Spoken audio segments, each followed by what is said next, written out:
السلام علیکم ناظرین. پاکستان کے وزیر اعظم عمران خان صاحب اعلیٰ سطح کے ایک سرکاری ڈیلیگیشن کے ساتھ سعودی عرب کے 3 روزہ دورے پر پہنچ چکے ہیں. اس دورے کی دعوت ولی عہد سعودی عرب محمد بن سلمان نے دی تھی انہیں، اور اس لیے وہ گئے ہیں. سرکاری اعلامیے میں اگرچہ یہ کہا گیا ہے کہ اس دورے میں دونوں ممالک کے درمیان تجارت، معیشت، سرمایہ کاری، توانائی اور سعودی عرب میں جو پاکستانی شہری ہیں ان کے لیے ملازمتوں کے مواقع، اور جو آلریڈی وہاں پہ 20 لاکھ سے زیادہ شہری ہیں ان کی فلاح و بہبود کے حوالے سے بات چیت کی جائے گی. اور اس کے علاوہ جو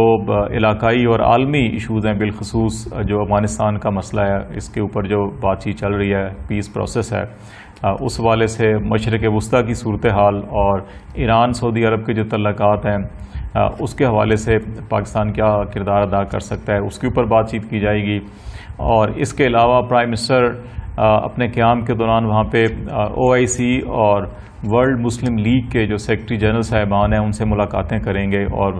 ایک طرف مسئلہ کشمیر کے حوالے سے بات چیت کریں گے، اور دوسری طرف جو اسلاموفوبیا کا اس وقت یورپی ممالک کے اندر خوفناک حد تک اضافہ ہو رہا ہے، اور جس طرح سے ریسنٹلی بھی پاکستان کے خلاف قرارداد بھی آئی، اور دوسری طرف جو ہے کہ وہ ناموس تحفظ رسالت کے حوالے سے جس طرح سے یورپ میں وقتاً فوقتاً واقعات ہوتے ہیں، اس کے حوالے سے جو پاکستانی حکومت کا موقف ہے یا پاکستانی عوام کے جذبات ہیں وہ OIC کے سیکرٹری جنرل اور ورلڈ مسلم لیگ کے جو سیکرٹری جنرل ہیں ان تک پہنچائے جائیں گے، اور یہ ان کو باور کرایا جائے گا کہ دونوں فورم جو ہیں وہ تمام اسلامی ممالک کے قائدین کو اکٹھا کر کے اس حوالے سے اپنا کردار ادا کریں. اس کے علاوہ عمران خان صاحب سعودی عرب میں قیام کے دوران خانہ کعبہ کے اور مسجد نبوی کے جو امام صاحبان ہیں ان سے ملاقاتیں کریں گے، اور جو پاکستانی کمیونٹی ہے اس سے بھی جدہ میں ملاقاتیں اور خطاب کریں گے. یہ تو سرکاری اعلامیہ تھا. اور اس کے دورے سے پہلے army chief general Qamar Javed Bajwa 2 دن پہلے سے وہ سعودی عرب میں مقیم ہے، اور انہوں نے بھی وہاں پہ ولی عہد سعودی عرب جو ہے ان سے ملاقات کی، ان کے نائب وزیر دفاع سے اور باقی اعلیٰ حکام سے، ملٹری لیڈرشپ سے ملاقاتیں کی ہیں. اور ان ملاقاتوں میں بھی افغان پیس پروسیس اور بائیلیٹرل ایشوز بھی، اور آرمی چیف نے یہ یقین دہانی بھی کرائی سعودی عرب کو کہ حرمین شریفین پاکستان اور پاکستانی عوام کے لیے انتہائی دل و جان سے زیادہ قریب ہیں، اور ان کی حفاظت کے لیے پاکستان جو ہے کہ وہ ہر ممکن اقدام اٹھائے گا. اگر فوج کی ضرورت ہو یا افرادی قوت کی ضرورت ہو تو وہ سب پاکستان فراہم کرے گا. یہ ایشورنس سعودی عرب کو کرائی گئی ہے. اور اس دورے کے حوالے سے یہ کہا جا رہا ہے کہ دورے میں دونوں ممالک کے درمیان جن شعبوں میں تجارت، سرمایہ کاری اور توانائی اور معیشت کے حوالے سے بڑے اہم MOUs جو ہیں وہ بھی سائن ہونے ہیں، اور کچھ معاہدے دستخط کیے جائیں گے تاکہ ان دونوں ممالک کے درمیان تعلقات کو بڑھایا جائے. تو کیا سوال یہ پیدا ہوتا ہے کہ کیا صرف یہی معاملات ہیں بائی لیٹرل جن کی وجہ سے یہ دورہ ہو رہا ہے، یا افغانستان ایشو یا ایران ایشو اور یا مڈل ایسٹ کے جو دیگر معاملات ہیں وہ ہیں، یا کچھ اور بھی ہے؟ تو اسلام آباد میں جو سفارتی ذرائع ہیں ان کا یہ کہنا ہے کہ اس دورے کا ایک جو اور بنیادی مقصد ہے وہ یہ بھی ہے کہ امریکہ افغانستان سے تو جا رہا ہے لیکن وہ اس خطے سے نہیں جانا چاہتا، اور وہ پاکستان سے اس نے جو ایئر بیسز مانگی ہیں، اور کم از کم ایک ضرور کہا ہے کہ ہمیں دی جائیں تاکہ وہ پاکستان میں رہ کر افغانستان کی سچویشن کو مانیٹر کر سکیں، اور جب بھی ان کو ضرورت ہو وہ یہاں سے ڈرون اٹیک کر سکیں افغانستان کی سرزمین پر. ابتدائی طور کے اوپر پاکستان نے کوئی حوصلہ افزا جواب نہیں دیا. اب امریکن جو ہیں کہ وہ سعودی عرب کو استعمال کر رہے ہیں کہ پاکستان کے اوپر جو سعودی انفلوئنس ہے اس کو استعمال کیا جائے، اور پاکستان کو ایک طرف کوئی اکنامک ریلیف دیا جائے، کچھ تجارت، معیشت اور سرمایہ کاری کے حوالے سے کچھ بینیفٹ دکھائے جائیں، پاکستانیوں کے لیے جو ملازمتوں کے مواقع ہیں سعودی عرب میں وہ جنریٹ کیے جائیں، اور ساتھ ہی ریکویسٹ بھی کی جائے کہ خطے میں پائیدار امن کے لیے امریکہ کو کوئی ایک ایئر بیس جیسے ماضی میں بھی شمسی ایئر بیس دی گئی تھی تو دے دی جائے، نمبر 1. اور نمبر 2 خطے میں امن و استحکام کے لیے بھارت کے ساتھ جو مذاکرات کا عمل ہے وہ بھی شروع کیا جائے، اور جو تنازعات ہیں دو طرفہ ان کو کول ڈاؤن کیا جائے اور آگے بڑھا جائے، بات چیت کو آگے بڑھایا جائے. ایک دوسرے کے ساتھ ملنا جلنا، سیکٹری لیولز کی، منسٹریل لیول کی میٹنگز ہونی چاہیے، پھر ہیڈ آف اسٹیٹس کی بھی ہونی چاہیے. تو دوسرا اس پہ بات کی جائے گی. یہ جو معاملہ ہے امریکنز جو ہیں یقیناً انہوں نے تو اعلانیہ کہا ہوا ہے کہ ہم افغانستان سے جا رہے ہیں، خطے سے نہیں جائیں گے. یہ خبریں پاکستان سے ڈیمانڈ کی آ چکی. انڈیا سے انہوں نے کہا ہے جی کہ مقبوضہ کشمیر میں ہمیں ایک بیس دے دیں. انڈینز کے لیے پرابلم یہ ہے کہ مقبوضہ کشمیر جو ہے انٹرنیشنلی ڈسپیوٹڈ ٹیریٹری ہے، UN ریزولوشنز اس کے اوپر موجود ہیں کہ وہ کیسے ان کو یہ دے گا. پھر اس کو اس خطے میں چین اور رشیا کے ساتھ اپنی معاملات کو آگے بڑھا رہے ہیں. اگرچہ امریکن کے ساتھ ان کے اسٹریٹجک پارٹنرشپ ایگریمنٹ ہے، لیکن اس کے باوجود خطے میں جو بڑے ممالک ہیں ان سے بھی نہیں کٹ کے دور رہ سکتا، اس نے وہ بھی دیکھنا ہے. امریکنز جو ہیں انڈیا کو یہ بھی کہہ رہے ہیں کہ اچھا کہ ان کا جو انفلوئنس تاجکستان میں ہے، تاجکستان نے ماضی میں انڈیا کو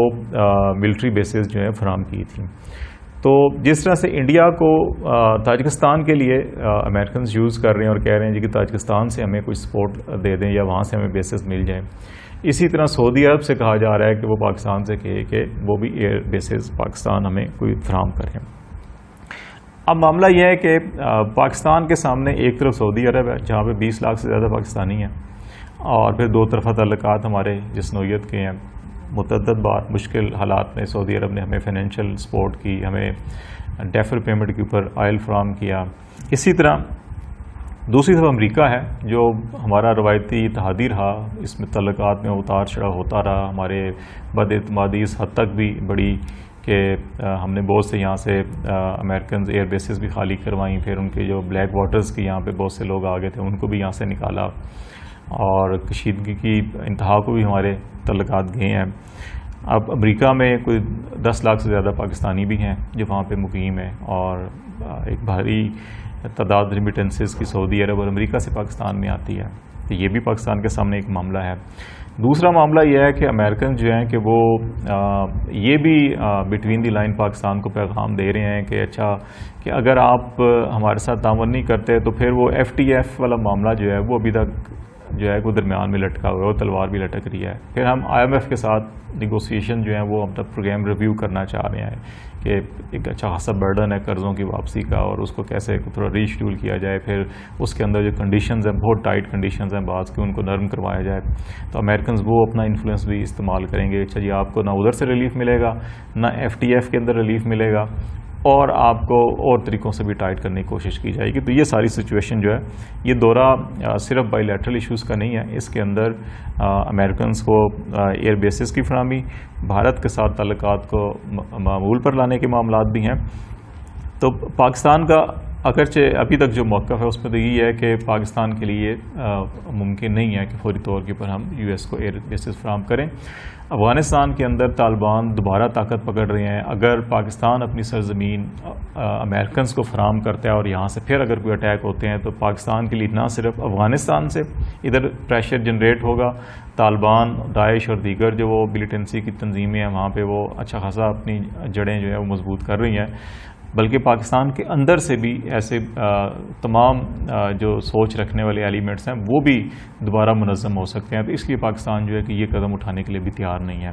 انڈیا کے ساتھ مذاکرات کے حوالے سے پاکستان بارہا اعلان بھی کیا ہے، بات بھی کیا ہے، بیانات بھی ہیں کہ ہم دو طرفہ معاملات کو معمول پہ لانے کے لیے تیار ہیں. اصل بنیادی مسئلہ کشمیر ہے. کشمیر کے اندر جو ہے سچویشن کو جو ہے کہ ایزی کیا جائے، عوام کی معمولات کی زندگی کو بحال کیا جائے، اس کا سٹیٹس بحال کیا جائے، اور پھر بات چیت کو آگے بڑھایا جائے. پاکستان کے موقف ہے، اور میرا خیال ہے کہ جو سعودی قیادت ہے اس کو بھی پاکستان یہی کہے گا، اور جو دیگر ممالک درمیان میں اس وقت کہہ رہے ہیں کہ معاملات کو ٹھیک کیا جائے، پاکستان ان کو بھی یہی کہہ رہا ہے کہ کشمیر کے اندر سچویشن کو تھوڑا نارمل کریں تو چیزیں خود بہت آگے بڑھنا شروع ہو جائیں گی، نارمل ہو جائیں گی. اب ایک معاملہ جو اگر امریکنز کا یہ دباؤ شدید ہو جاتا ہے اور آپ کو FTF میں بھی خطرہ ہوتا ہے تو پاکستان کے بعد 2-3 آپشن رہ جاتے ہیں. ایک آپشن تو یہ ہے کہ ہم اگر امریکنز دباؤ ڈالتے ہیں تو پھر ہم خطے کے دیگر بڑے ممالک چائنا یا رشیا جو ہیں ان کو، اور اسلامی ممالک ان سے بھی بات کرتے ہیں کہ جناب ہمارے یہ معاشی معاملات ہیں تو پھر آپ ہمیں سپورٹ کریں. اگر وہ بھی نہیں کرتے تو پھر ہمیں تھوڑا سا اپنی کفایت خیاری پر، اپنی معیشت پر تھوڑا فوکس کرنا پڑے گا کہ اس کے اوپر فوکس کریں. یا پھر یہ ہے کہ ہم دیکھتے ہیں کہ اگر ہمیں انٹرنیشنلی پریشر بہت زیادہ ہے، دوست ممالک کا بھی پریشر ہے، تو پھر ہم اس معاملے کو پارلیمنٹ میں لے جائیں گے ماضی میں بھی ایسا ہوا کہ یمن کے معاملے کے اوپر جو ہے پی ٹی آئی اپوزیشن میں تھی، پی ٹی آئی نے سب سے زیادہ شور مچایا تھا، پی ٹی آئی نے سب سے زیادہ دباؤ ڈالا تھا نواز شریف حکومت کے اوپر، اور اس وقت پارلیمنٹ میں پھر قرارداد آئی اور پھر ہم نے فوج نہیں بھیجی یمن میں. تو پھر اس معاملے کو بھی پارلیمنٹ کے اندر لایا جا سکتا ہے اور اس کے اوپر ڈبیٹ کی جا سکتی ہے جی کہ امریکنز جو ہیں کہ وہ ہم سے یہ ڈیمانڈ کر رہے ہیں کہ ہمیں دینا چاہیے نہیں دینا چاہیے، اس کے فوائد کیا ہیں، نقصانات کیا ہیں، اور پھر پارلیمنٹ پہ چھوڑ دیا جائے اور پارلیمنٹ جو فیصلہ کرے اس پر عمل کیا جائے. اور یقیناً پارلیمنٹ جو ہے کہ وہ ایسا فیصلہ نہیں کرے گی جس کے نتیجے میں تمام سیاسی جماعت کو عوام میں جو ہے کہ وہ ایک شدید جذبات کا اور غم غصے کا سامنا کرنا پڑے. تو ایسا کوئی فیصلہ نہیں کریں گے. تو یہ دورہ انتہائی اہمیت کا حامل ہے اور اس کے اندر مواقع بھی ہیں بہت سارے، لیکن چیلنجز بھی ہیں، علاقائی چیلنجز بھی ہیں. پاکستان اس حکومت کے لیے بھی بڑا مشکل ہے، ایک فیصلہ کیسے کرنا ہوگا. تو اب یہ دیکھنا ہوگا کہ دورے کی واپسی پہ کیا اعلانات ہوتے ہیں اور واپسی کے بعد حکومت کے کیا اقدامات ہوتے ہیں، کیا وہ استحکام کی طرف لے کے جاتے ہیں یا عدم استحکام کی طرف معاملات آگے جاتے ہیں.